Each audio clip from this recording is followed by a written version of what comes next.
En las brumas del norte escandinavo, donde las noches son eternas y los dioses susurran entre los fiordos, nació una figura que desafiaría todas las leyes de la naturaleza y la guerra. Ivar el Deshuesado. No era simplemente otro hijo de vikingo sediento de gloria. Era, según cuentan las sagas, la prueba viviente de que los dioses tenían un sentido del humor oscuro y retorcido. Hijo del legendario Ragnar Lodbrok, el terror de los mares, Ivar no heredó la fuerza física de su padre. Heredó algo mucho más peligroso, una mente tan afilada como el filo de cualquier hacha y una sed de venganza que convertiría su debilidad en el arma más temida de toda Escandinavia. Su madre, según la tradición más aceptada, fue Aslaug, aquella mujer de sangre legendaria que algunos decían descendiente del mismo Sigurd, el matador de dragones.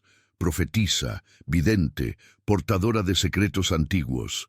Cuando quedó embarazada de Ivar, advirtió a Ragnar que debían esperar 3 noches antes de consumar su unión tras su regreso de un largo viaje. Pero Ragnar, impaciente como siempre, ignoró la advertencia. El resultado fue Ivar, un niño nacido con huesos tan frágiles que parecían cartílago, incapaz de caminar como otros guerreros. Los escaldos cantarían después que fue la maldición por desafiar el consejo de una volva. El apodo Deshuesado ha intrigado a historiadores durante siglos. Algunos sugieren que sufría de osteogénesis imperfecta, la enfermedad de los huesos de cristal. Otros proponen que era simplemente muy flexible, como una serpiente humana. Pero lo más probable es que sus piernas fueran inútiles, obligándolo a arrastrarse o ser cargado. En una sociedad donde la fuerza física definía el valor de un hombre, Ivar debería haber sido descartado, olvidado, tal vez incluso abandonado según las costumbres más crueles. Pero Ragnar vio algo diferente en esos ojos ardientes. Vio un lobo atrapado en un cuerpo roto. Desde niño, Ivar compensó su debilidad física con una inteligencia que rozaba lo sobrenatural. Mientras sus hermanos Bjorn Costado de Hierro, Hvitserk, Sigurd Ojo de Serpiente y Uve entrenaban con espadas, Ivar estudiaba mapas, estrategias, las debilidades de los enemigos. Aprendió a leer a los hombres como otros leen runas. Su lengua se volvió más mortal que cualquier veneno, capaz de sembrar discordia entre hermanos o forjar alianzas imposibles. Los guerreros comenzaron a temerle no por su fuerza, sino por su capacidad de predecir cada movimiento en el campo de batalla, como si los propios cuervos de Odín le susurraran al oído. La transformación de Ivar de lisiado a líder llegó con la noticia más devastadora: la muerte de Ragnar. Capturado por el rey Aela de Northumbria, el gran Ragnar Lodbrok fue arrojado a un pozo de serpientes venenosas. Dicen que mientras moría, cantó sobre cómo los cachorros del lobo aullarían cuando supieran del destino del viejo lobo. Esa profecía se cumplió con una furia que Inglaterra jamás había visto. Los hijos de Ragnar juraron venganza, pero fue Ivar quien transformó ese juramento en una máquina de guerra imparable. El gran ejército pagano que cruzó el Mar del Norte en 865 no era una simple banda de asalto. Era una fuerza de invasión como nunca antes se había visto, y en su corazón estaba la mente maestra de Ivar. Incapaz de blandir un hacha en la línea frontal, dirigía desde un carro especialmente construido, o según algunas versiones, era llevado sobre los escudos de sus hombres como un dios de la guerra viviente. Su presencia en el campo de batalla era electrizante.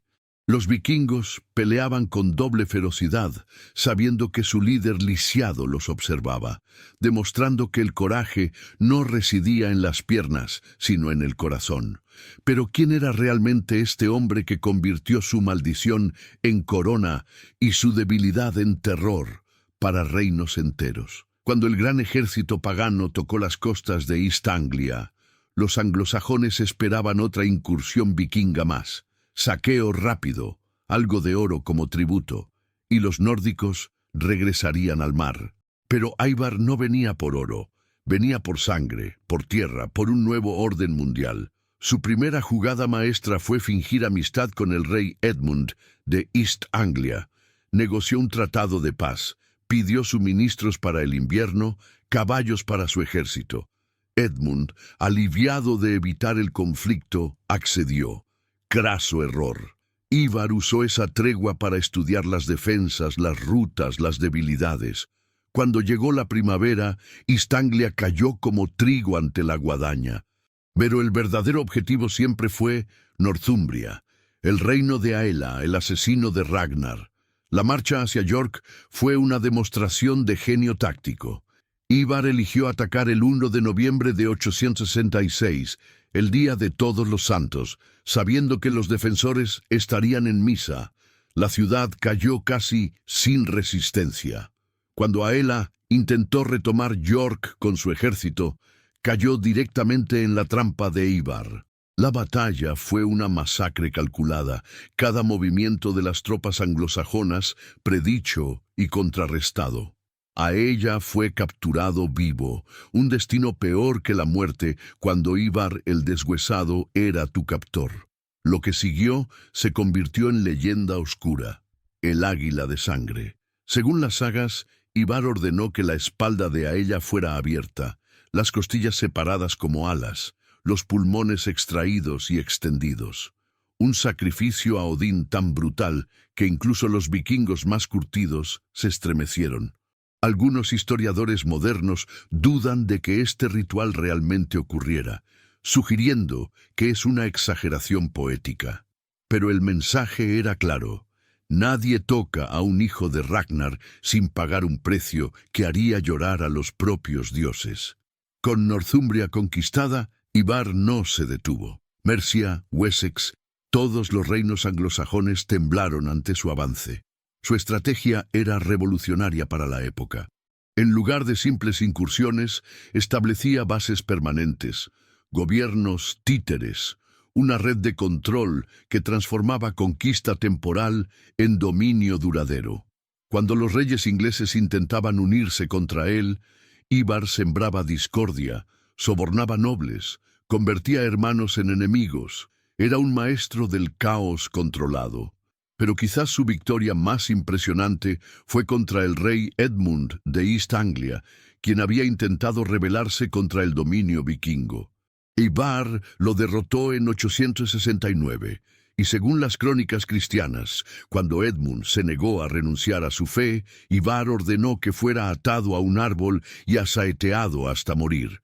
Luego fue decapitado. La ironía no escapó a nadie.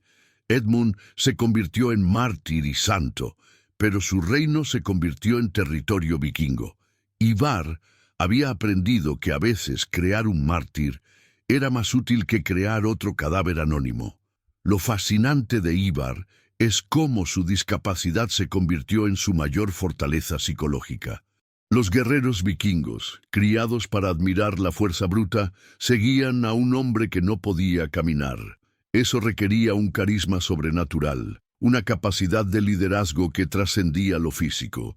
Dicen que antes de cada batalla, Ivar se hacía llevar al frente para que todos pudieran verlo. Si un lisiado no teme a la muerte, gritaba, ¿qué excusa tienen ustedes?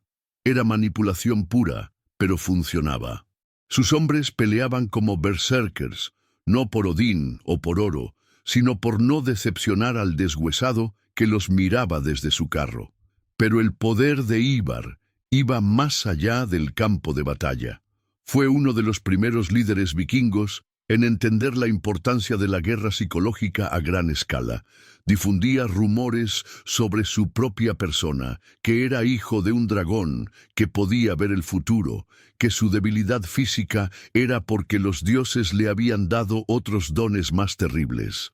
Los cristianos comenzaron a verlo como una figura casi demoníaca, un azote enviado por Dios para castigar sus pecados. Ivar no desmentía nada. Sabía que el miedo era un arma más poderosa que 1000 espadas. Sin embargo, el destino de Ivar el deshuesado está envuelto en misterio. Después de años aterrorizando Inglaterra, su rastro se vuelve confuso. Algunas fuentes dicen que murió en Irlanda alrededor del 870, posiblemente en batalla o por enfermedad. Las crónicas irlandesas mencionan a un Imar, que muchos identifican con Ivar, describiendo su muerte como la de un rey de los nórdicos de toda Irlanda y Britania. Otras leyendas son más místicas, que murió sin dolor, que pidió ser enterrado en un lugar donde ningún ejército enemigo pudiera pasar, que su tumba se convirtió en una barrera sobrenatural. La saga de Ragnar cuenta una versión aún más intrigante. Según esta fuente, Ivar ordenó que su cuerpo fuera enterrado en un montículo cerca de la costa inglesa, prediciendo que mientras sus huesos permanecieran allí, ningún invasor conquistaría Inglaterra. Supuestamente, cuando Guillermo el Conquistador llegó en 1066, tuvo que encontrar y destruir la tumba de Ivar antes de poder tener éxito. Historia o leyenda, refleja el temor duradero que inspiraba incluso siglos después de su muerte. Lo más extraordinario del legado de Ivar es cómo transformó la naturaleza misma de las incursiones vikingas. Antes de él, los nórdicos eran asaltantes oportunistas. Después de él, eran conquistadores con visión imperial. Estableció un modelo que otros seguirían: ocupación permanente, asimilación de estructuras de poder locales, creación de reinos híbridos anglo-escandinavos. El Danelaw, esa región de Inglaterra bajo ley vikinga, fue en gran parte su creación. Durante generaciones, el norte de Inglaterra habló nórdico antiguo. Siguió costumbres vikingas, todo gracias a las conquistas de Ivar. Su influencia se extendió incluso a sus hermanos y descendientes. Los hijos de Ragnar, que podrían haber sido rivales, trabajaron juntos bajo su liderazgo o siguiendo su ejemplo. Fundaron dinastías en Dublín, York, las islas. El método Ivar, conquista inteligente sobre fuerza bruta, se convirtió en el manual no escrito de los líderes vikingos posteriores. Incluso los que nunca lo conocieron estudiaban sus campañas como otros estudiarían a Alejandro o César. Pero tal vez el verdadero genio de Ivar fue entender algo que escapaba a muchos de su época, que el poder real no residía en el cuerpo sino en la mente, no en la fuerza sino en el miedo, no en la espada sino en la estrategia. En una era donde la discapacidad era vista como maldición divina, él la convirtió en su mayor bendición. Obligado a pensar porque no podía pelear, se volvió más peligroso que cualquier berserker. Su legado no es solo de conquista, sino de transformación, de cómo un hombre puede tomar lo que el mundo ve como debilidad y forjar con ello un imperio. Hoy, Ivar el Deshuesado es recordado de muchas formas. En la cultura popular moderna, es el estratega genio, el antihéroe complejo. En las crónicas medievales es el pagano cruel, el azote de la cristiandad. En las sagas nórdicas es el hijo que superó todas las expectativas, el lisiado que hizo temblar reinos. Pero quizás la verdad más profunda sobre Ivar es más simple y más extraordinaria. Fue un hombre que se negó a ser definido por sus limitaciones.